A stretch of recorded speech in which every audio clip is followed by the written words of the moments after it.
Hello everyone, welcome to my channel. आज मैं class 8 का जो हिस्ट्री का चैप्टर नंबर 1 है उसको आज हम लोग डिटेल से पढ़ने वाले हैं। तो अगर आप हमारे चैनल पे नए हो तो आप हमारे चैनल को सब्सक्राइब कर सकते हो, लाइक कर सकते हो और शेयर कर सकते हो। तो हाँ, पहले आप इस वीडियो को एंड जरूर देखें, क्योंकि जो बच्चे क्लास 8 में पढ़ रहे हैं उसके लिए ये बहुत ही हेल्पफुल वीडियो है। क्योंकि इसमें जितने भी सारे ऑब्जेक्टिव क्वेश्चन हैं उसको हम ले करके आए हैं। आपके बुक का जो चैप्टर नंबर 1 है इसका एक भी ऑब्जेक्टिव क्वेश्चन नहीं छूटने वाला। अगर आप इस वीडियो को देख लेंगे ना तो आपके बोर्ड एग्जाम के लिए तो बहुत ही मदद करेगा। तो आप अगर बोर्ड एग्जाम की तैयारी कर रहे हैं क्लास 8 बोर्ड एग्जाम की, तो फिर आप बिल्कुल घबराइए नहीं, आप इस चैनल पर बने रहिए और जितने भी सारे रेगुलर वीडियो जो अपलोड होते रहेंगे चैप्टर वाइज, इसको आप क्या कीजिए ना, इसको आप एक बार वीडियो को देखिए और रिवीजन कीजिए, दोबारा देखिए, तिबारा देखिए, बस धीरे धीरे याद हो जाएगा। तो चलिए हम वीडियो को देर ना करते हुए आगे की ओर बढ़ते हैं। तो आज का हमारा जो पहला सवाल है वो इस प्रकार से कुछ रखा गया है, जैसे कि आप देख सकते हैं, आपको स्क्रीन पर दिखाई दे रहा होगा। निम्न में से कौन सा कथन गलत है? निम्न में से कौन सा कथन गलत है? चलिए हम दूसरा कोई कलर ले लेता हूँ ताकि आपको समझाने में आसानी हो। तो जो पहला ऑप्शन है वो है इतिहास अलग अलग समय पर होने वाले परिवर्तनों के संबंध में बताता है। ये बात सही है। इतिहास जो है वो अलग अलग समय पर जो होने वाले परिवर्तन हैं, बदलाव हुए हैं, उसके बारे में बताता है। ये बात सही है। चलिए अगला देखते हैं। मतलब ऑप्शन नंबर बी में अतीत में चीज़ें किस तरह की थी और अब उसमें क्या बदलाव आए, इस चीज़ को बताता है। तो बात सही है, बिल्कुल सही है। ठीक है, क्योंकि अतीत की जो चीज़ें होती हैं वो किस तरह की थी, पहले किस तरह की थी और अब उसमें क्या बदलाव आए, ये सब चीज़ों को बताता है। ये भी बात सही है। ऑप्शन नंबर सी देखिए तो दिया गया है ए और बी दोनों। यहाँ हमें पूछा गया कौन सा कथन गलत है, कौन सा क्वेश्चन गलत है, ये पूछा गया है आपसे। तो जरा आप बताइए, गलत पूछा गया तो ये ए और बी जब दोनों सही है तो ये तो हमारा आंसर नहीं हो सकता है। चलिए ऑप्शन नंबर डी को देखते हैं। इतिहास एक नीरस विषय है। इतिहास एक नीरस विषय मतलब एकदम बेकार विषय है। एकदम कह सकते हैं कि इतिहास नीरस विषय कहने का मतलब एकदम बोरिंग विषय लगता है, ऐसा कुछ है क्या? तो भैया ऐसा बिल्कुल नहीं है, ये बात एकदम गलत है। तो हमारा जो सवाल नंबर ए का जो सही आंसर होगा वो होगा option number D.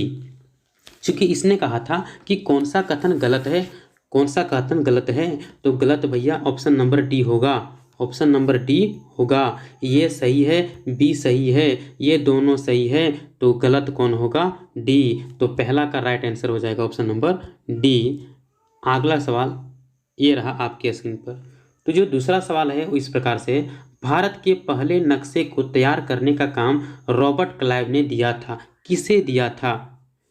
Typing mistake हुआ है, उससे कोई दिक्कत नहीं। भारत के पहले नक्शे को तैयार करने का काम रॉबर्ट क्लाइव ने किसे दिया था? किसे दिया था बताइए। तो option number A James Mill को दिया था, option number B James Rennell को दिया था, option number C James Hawkins को दिया था, ऑप्शन नंबर डी टॉम स्रो को दिया था। तो यहाँ जो आपका जो आंसर जो होगा वो डी रॉन्ग है, सी को रॉन्ग है, और आपका जो सही राइट आंसर हो जाएगा वो हो जाएगा जेम्स रेनेल। किसको दिया था? जेम्स रेनेल को। तो option number B is the right answer. तो चलिए देर ना करते हुए अगला सवाल ये रहा आपके स्क्रीन पर। तीसरा सवाल क्या है? विश्व के शाही लोग कौन सी चाय को पसंद करते थे? कौन सी चाय को पसंद करते थे? विश्व के शाही लोग, स्याही बोल देता हूँ यार तो विश्व के शाही लोग, स्याही नहीं है, शाही मतलब राजघराने से जो बिलोंग करते थे। विश्व के शाही लोग कौन सी चाय को पसंद करते थे? Option number A green tea, option number B gold tea, option number C Indian tea, option number D Lipton tea. तो इसका जो राइट आंसर हो जाएगा वो हो जाएगा option number D, option number D. और ये कब किया गया था? इसका विज्ञापन देखिएगा तो 1922 दिया होगा आपके बुक में। तो आइए अगला सवाल की ओर आगे बढ़ते हैं। क्वेश्चन नंबर जो 4 है वो इस प्रकार से है। क्वेश्चन नंबर 4 में कहता है भारत के प्रथम गवर्नर जनरल कौन थे? भारत के प्रथम गवर्नर जनरल कौन थे? भारत के प्रथम गवर्नर जनरल कौन थे? Option number A Warren Hastings, option number B Mountbatten, option number C Cornwallis.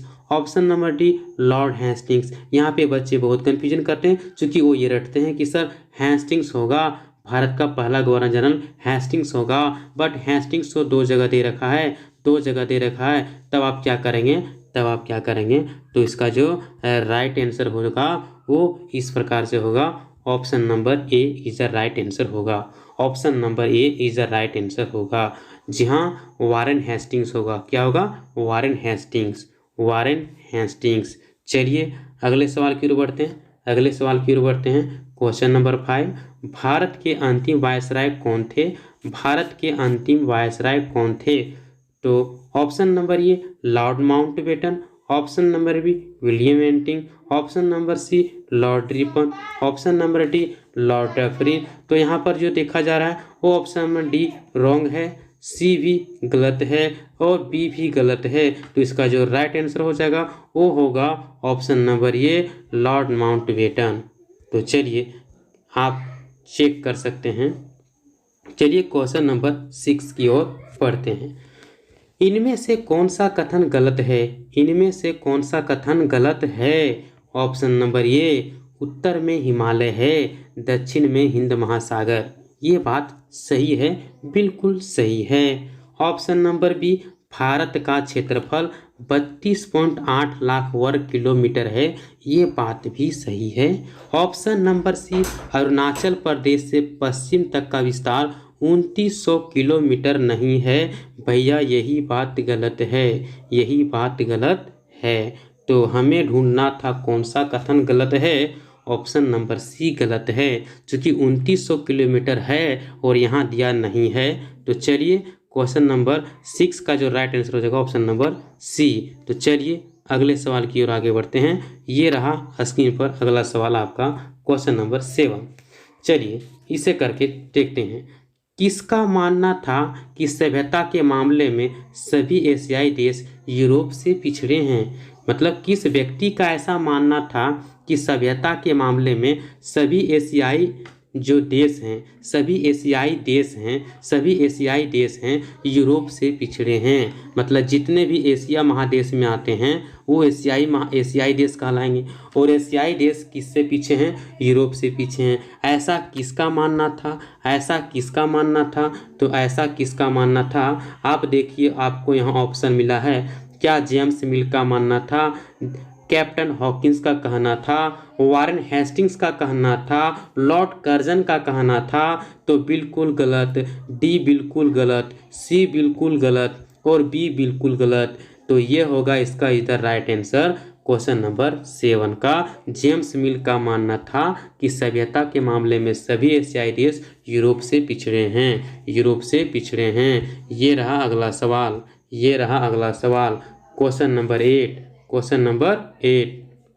तो चलिए बच्चों इसे हम लोग करके देखते हैं कि सही है या गलत, या सही कर पा रहा हूँ या गलत। निम्न में से कौन सा कथन सही नहीं है।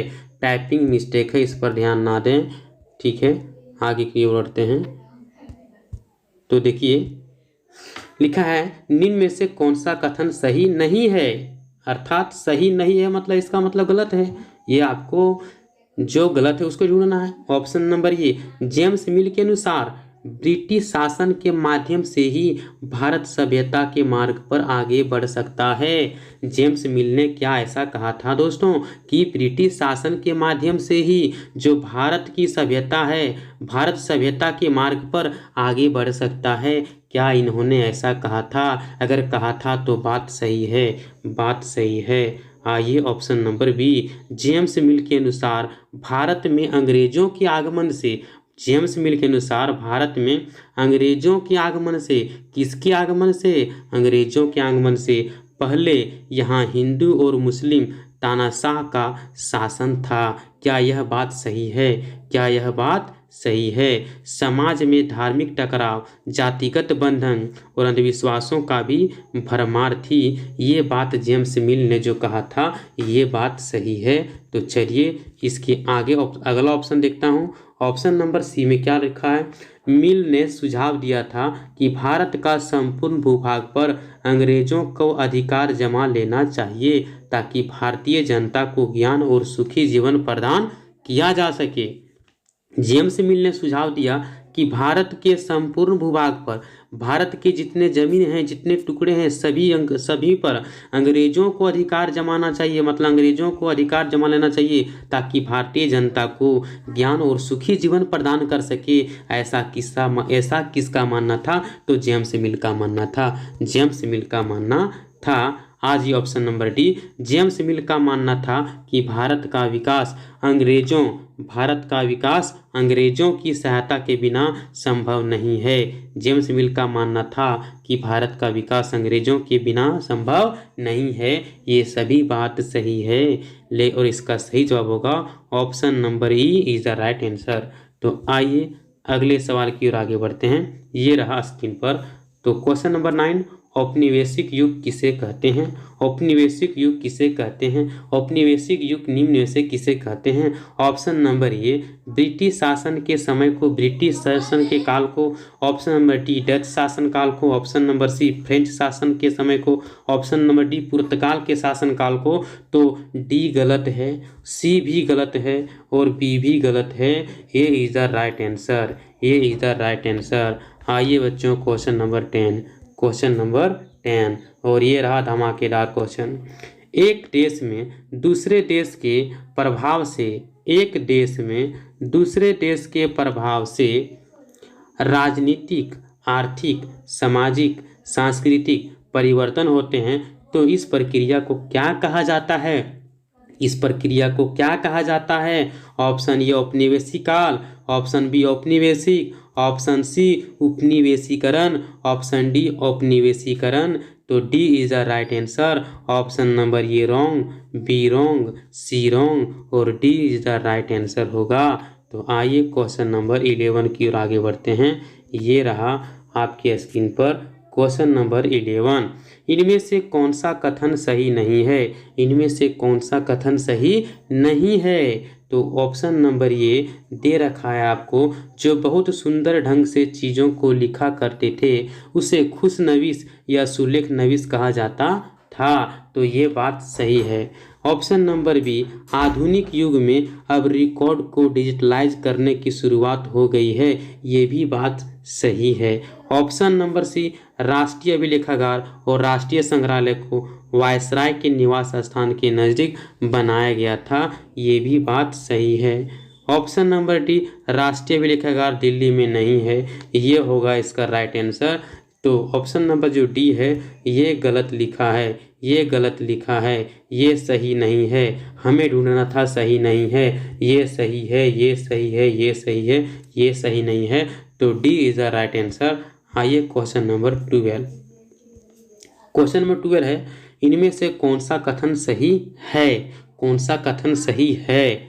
तो ऑप्शन नंबर ये, स्वतंत्र भारत के प्रथम जनगणना 1991 में हुई थी। ये बात बिल्कुल सही है, बिल्कुल सही है। आइए ऑप्शन नंबर बी को चेक करता हूँ। आइए ऑप्शन नंबर बी को चेक करता हूँ। सन 1981 में जनगणना नहीं हुई थी, जनगणना नहीं हुई थी। एकदम बिल्कुल सही बात बोला है, 1981 में जनगणना नहीं हुई थी। ऑप्शन नंबर सी 2011 तक 6 बार जनगणना हो चुकी है। 2011 तक 6 बार जनगणना हो चुकी है। ये भी बिल्कुल बात सही है, ये भी सही है। तो इसका जो राइट आंसर होगा ऑप्शन नंबर डी होगा, ऑप्शन नंबर डी होगा।